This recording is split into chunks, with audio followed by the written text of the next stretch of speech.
Hi, Director Saleha Mabuhay. Yes, mabuhay. Good afternoon from the Philippines. First of all, how is my audio?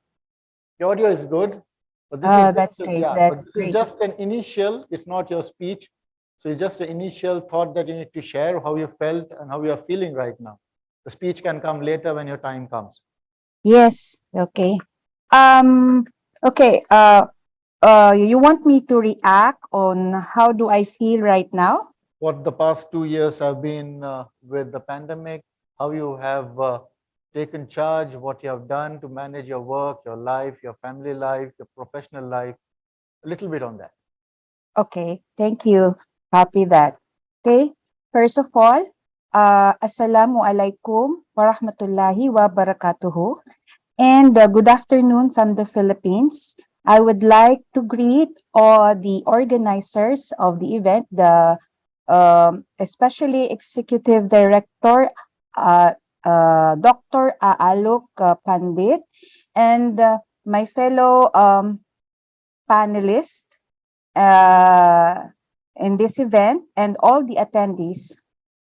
Uh, uh, I'm actually here in the Philippines. I'm actually holding the position of Director for a government official appointed by the President of the Philippines. So I most likely under me, I play the role of uh, being the head of my office, the Bureau of Muslim Economic Affairs, under the National Commission on Muslim Filipinos. And under me were the regional offices in the entire Philippines. My office is the one who implement projects in the entire Philippines to the Muslim communities. Related to the topic, how do I handle my work life integration? For example, it is very important to note that uh, since 2020 there was a lockdown, pandemic struck down, and then our our working lifestyle shifted to uh, to the new norm. So that is exactly what is happening right now. So gone are the days when you could go home from the office and unplug your desktop or laptop, and working in the new norm today mean that we are now living in a 24/7 setting where you juggle personal and professional obligations. This is now what we call a work-life integration. This is where professionals have to perform both at the same time and blend what they do personally and professionally. For women like me, who is a mother and a wife, it's really hard. It's really hard, but it is important that I we observe the time management, maintain positivity, also stress management, and observe healthy lifestyle. Admittedly, women hold fewer percentage compared to men of the world's government leadership role.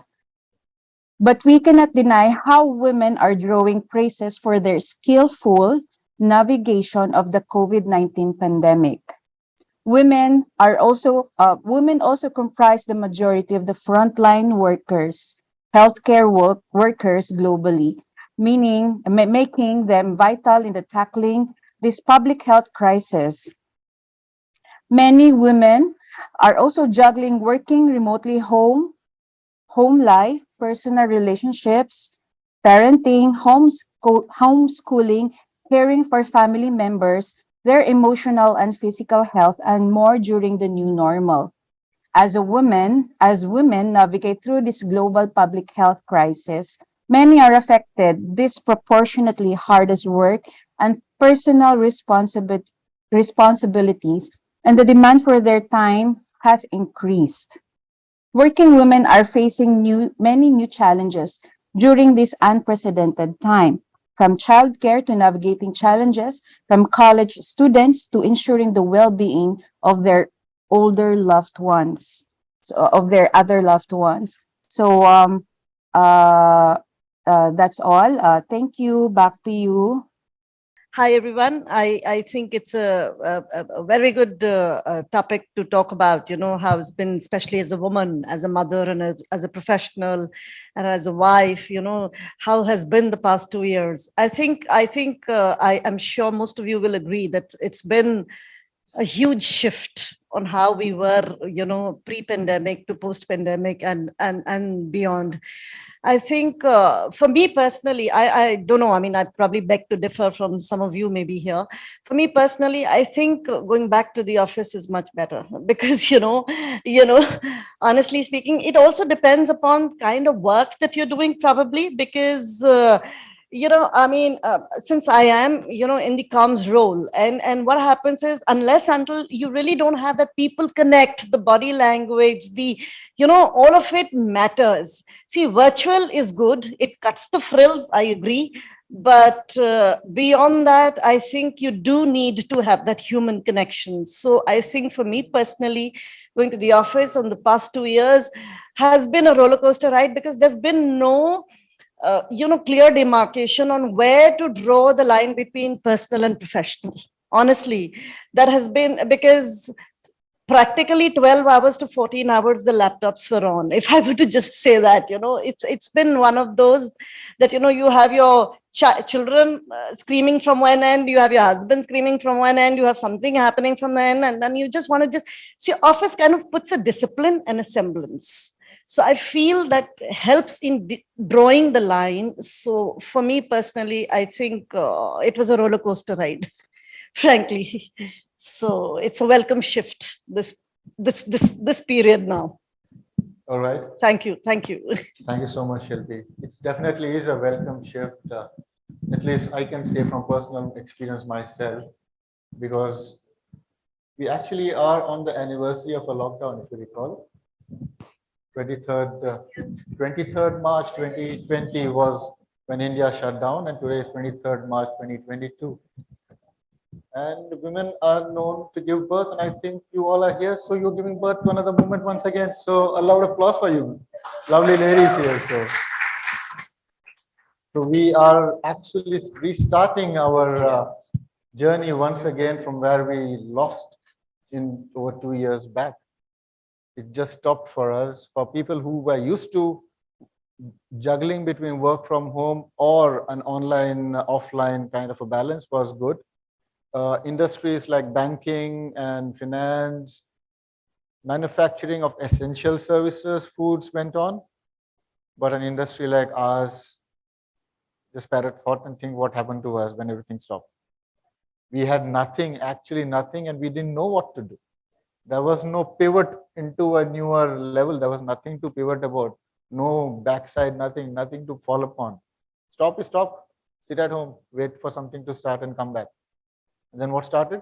25% capacity. Not viable. 50% not viable. Till it's 100% or no capacity at all. Don't give any cap. Then you get people in, because crowds get this whole thing rolling. But thank you so much. You guys have been so kind and have come here in person to be a part. Unfortunately, they could not join us in person, but had the issues been, she would have been the first one to come in, because she was the first person to tell me I'm coming in person from the Philippines, and so were the other ladies from Malaysia. Okay, we will now move ahead with the ceremony, and I'll have our first speaker for the morning, a solo speaker, Dr. Rita Jairath. She is an IFBB bodybuilding athlete and a judge, and now currently also a motivational speaker. She did her first, was it the first TEDx talk we did? Yes, last month she did her first TED talk, so I think more will follow. So she is going to talk about her topic, which is exploring ourselves, make the best of your life. Ladies, make this as energetic as possible, and it gives me a little bit of more energy also to carry on the program and be there with you guys. So as people then start walking in. So Rita, or I call her Super Didi myself. Yeah, thank you all. And it's a joy to be here. And so special that now in person, I am here to be the first one to speak. That makes it all the more special for me very personally, and really good to begin. So what a person can be, what we can become, we must be, says Abraham Maslow. Good morning, ladies and gentlemen. I would like to introduce myself. Again, I am Dr. Rita Jairath, IFBB Pro bodybuilding athlete and IFBB Pro League international judge. I'm also a writer. I'm a Bharatanatyam dancer. I am a World Peace Ambassador with Walk Heart Foundation. I am a student of Kaliri Payat. I have a business in New Delhi and I am the mother of a very special child. Take all the love, safety, security in the world, and for all their importance, they cannot complete the jigsaw that makes a person or the pyramid that constitutes the needs within. According to Abraham's hierarchy, need hierarchy, we need to fulfill our potentials. You might have heard of self-actualization. Self-actualization represents the highest level of motivation that drives us to meet our highest potentials. Self-actualization needs are also known as being needs, and it represents our personal and creative growth that can be achieved through fulfillment of our potentials. To be self-actualized, we need to explore ourselves and create our own set of permutations and combinations of activities and pathways depending on our circumstances and capabilities to take our being to its highest self. Unless and until we explore ourselves and fail over and over again, we cannot complete this journey. Both temporary failures and failure to a dead end are extremely important to create milestones as well as turning points. While temporary failures tell us that we need to push harder, a failure to a dead end tells us when to detach ourselves, stop, and find alternative paths. Therefore, failures are extremely important to create our own unique, definitive pathways. The very concept of embracing failures and in fact being thankful for it can be very gratifying. How special it becomes when we embrace failure and say, wow, now I know my next step for sure. God is unfolding the mystery of my life. We need to look at ourselves as a soul with a body and not a body with a soul. Only then we can watch the story of our own life with a parallel sense of detachment. To be in it without being involved. And so once we know where to stop, we start looking at alternative fields of creativity. There is a whole new world out there further and beyond, and you never know, we might just discover ourselves and merge with our true calling.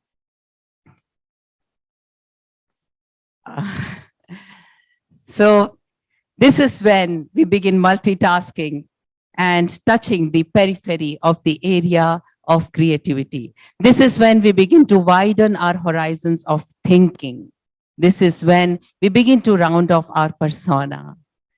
This is when we can explore ourselves further and tell ourselves and exemplify to the world that this unique combination is very much possible.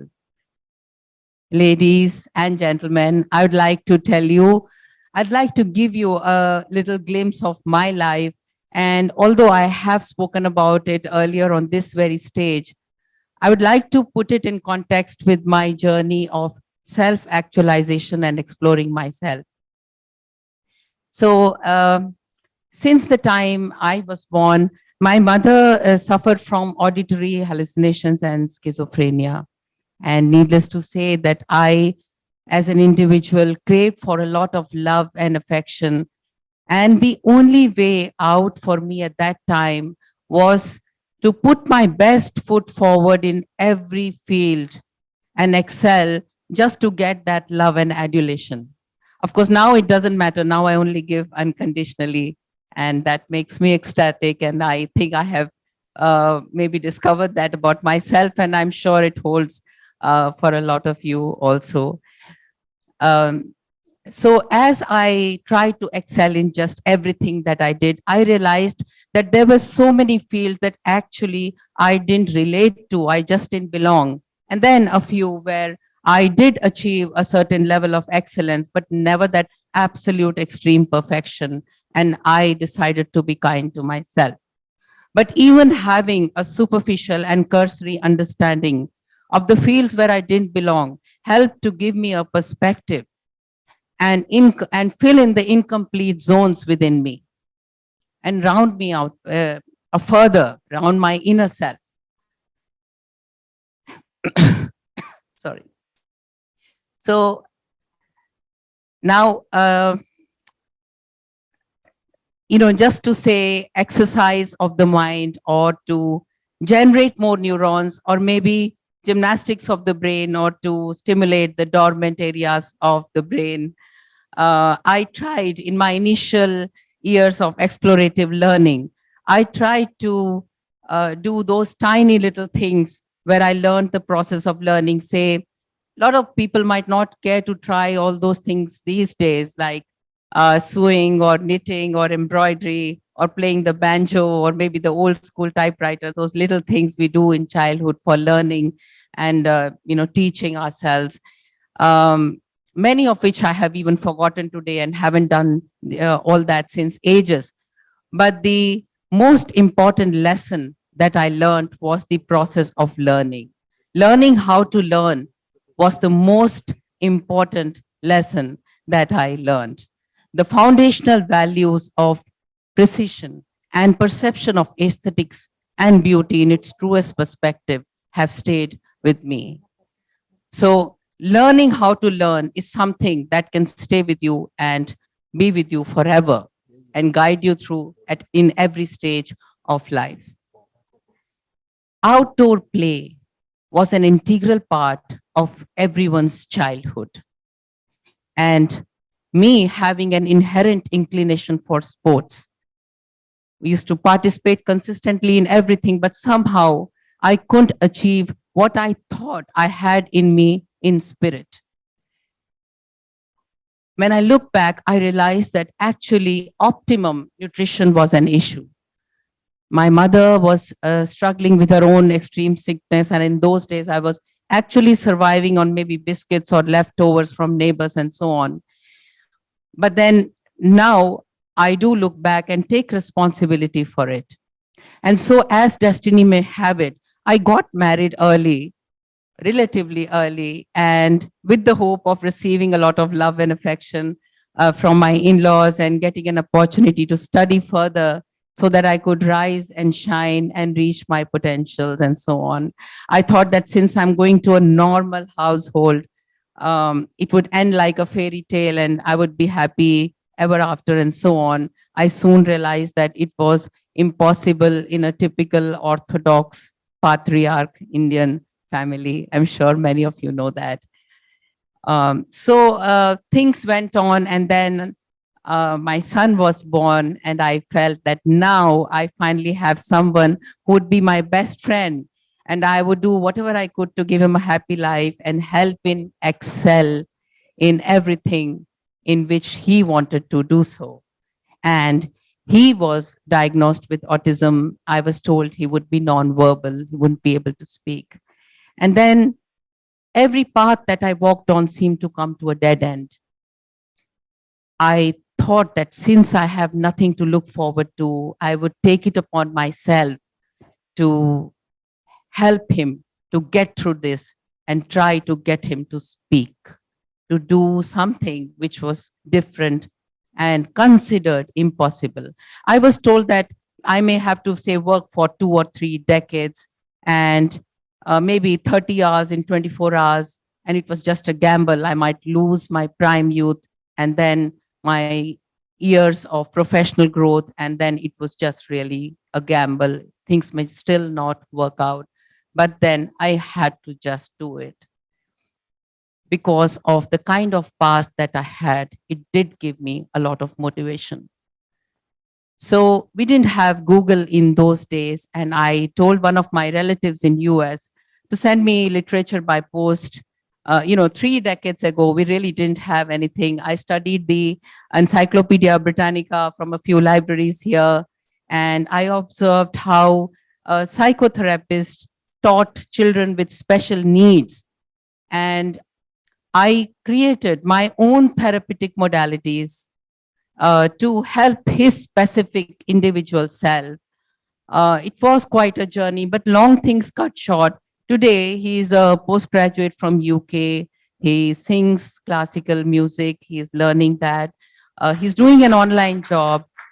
He helps me in my business, in my household chores, and he helps to type my articles. I'm an old school person writing on the register, and he helps me to type it. So with all the challenges of autism still there at the age of 33, we have somehow achieved relative harmony. So they say that when you put mehendi on someone else's hand, henna has a sacred and cultural significance in our society. Your hands to imbibe the same color. So metaphorically, it means that you do good to someone and then good things happen to you. So my dream, in the process of helping him through his school and university education, I did my education all over again. I did my training in classical music from Prayag Sangeet Samiti, Allahabad. These autistic children have cerebral hypoplasia. Cerebellum is responsible for balance. In that quest, we did several skating and swimming competitions, and we won medals, mother and child together. It was lovely. And in the process of teaching him weight training, I went on to become, one of the pioneering women bodybuilding athletes from India, to put Indian women bodybuilding, to represent India so extensively on global stage. I'm really very immodest about saying that I've been instrumental in putting Indian women bodybuilding on the world map.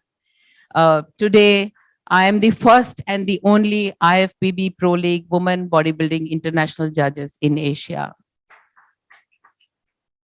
Obviously, my journey has been very unique and unconventional, very unconventional.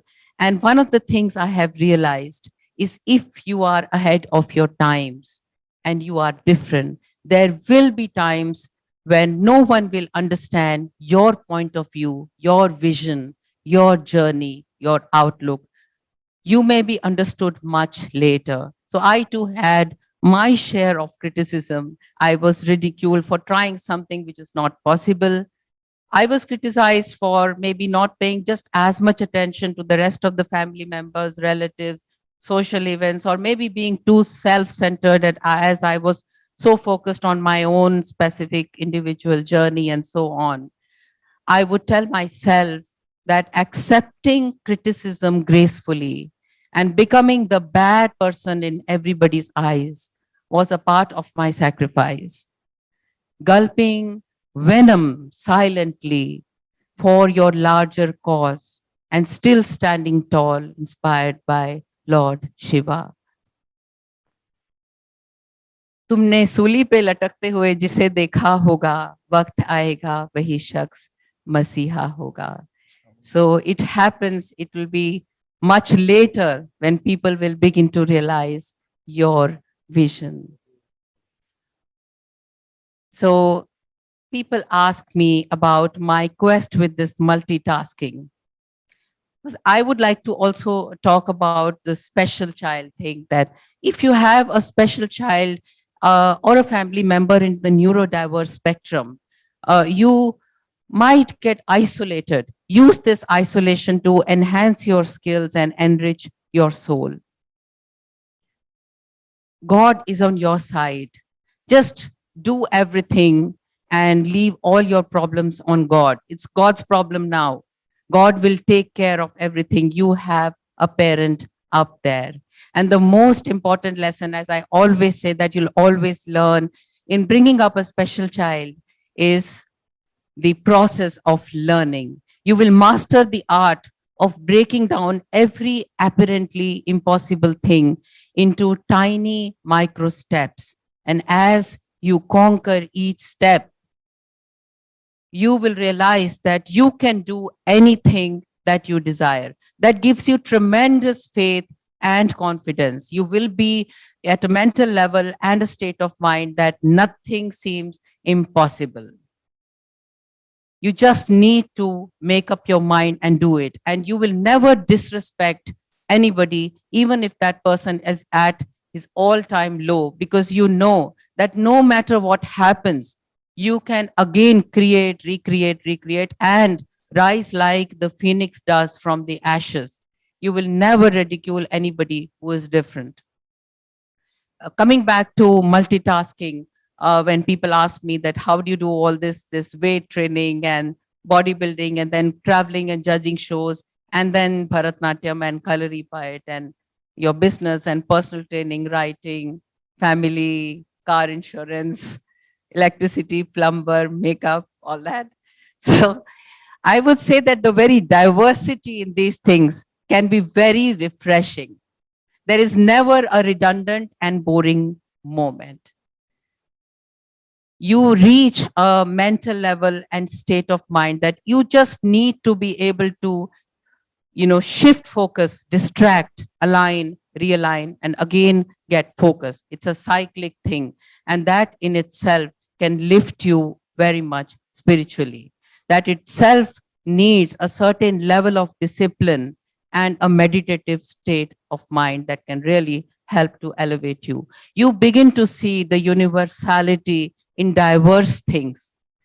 In things which are absolutely contradictory, you may feel that there is a similarity. You will realize that all achievers follow the same parallel path and the algorithm. You will begin to feel an inner connect with all achievers. And at the same time, repetition should never be perceived as boring and redundant, especially if it is for practice and consistency. Even if you don't feel like doing something repeatedly, it needs to be done to keep the art and the strength alive, and then do it all much better when you are in a position to do so and just take off. Every time you repeat something, it becomes a greater and deeper part of your being. On further repetitions, you begin perceiving every repetition differently and applying it in your creative endeavors. So every time you read a book repeatedly, over and again, you repeat a moment or repeat a performance with conscious awareness, you begin perceiving it in harmony with the universe. The physicality of it manifests itself in the universe. My message to you, ladies and gentlemen, is that value every moment, and every breath in this universe. You will begin to see the divine in every tiny thing, every small flower, every blade of grass, and every apparently mundane activity. If we restrict our thoughts and actions, we will never be able to know our purpose of life or be able to unite with the universe. In being supremely connected to so many infinite things today, I value my presence before you today. I'm thankful to you all for listening to me, and I hope that my journey will help in some way to reinforce the zest and enthusiasm in you to realize your potentials and pursue your journey of self-actualization. I thank Dr. Alok Pandit, my brother, and also Dr. Bhatia, he is not here, with whom I share a profound human connect as we both are taking care of God's special children and have a parallel journey. In all humility, I bow down. Thank you.